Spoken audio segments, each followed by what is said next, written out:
I started playing the cornet when I was 8, and I practiced for 30 minutes every day. I really enjoyed it, but I learned quite differently to other people, and by the time I was 14 or 15, although I was involved with lots of music, I wasn't really progressing, and so I gave up.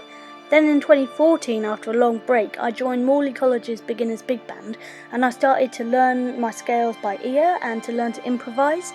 Some of my college mates and I, we went to a gig and to see a band called Spaceheads. They're drums and trumpet, and the trumpet player, Andy Diagram, he puts his trumpet through guitar effect pedals.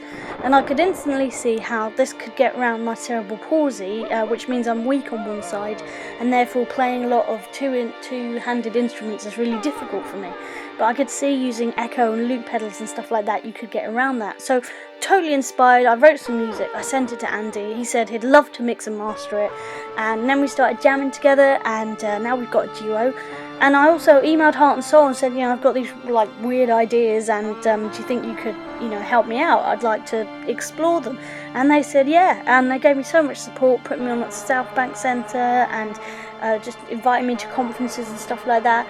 And then they suggested I should get a residency, so I contacted a local venue called Vinyl, and I said I'd like to do a monthly night of improvisation and have an audience and perform a mix of people with and without learning disabilities.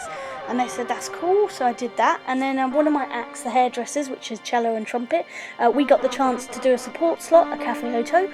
I spoke to the programmer afterwards, Fielding, and I just said, I've got all these different collaborations, and do you think I could put on a night? And he said yeah. And that went really well. It's called Robyn's Rocket at Cafe Oto, and he said, come back. And so we've got 3 dates in the diary for 2019.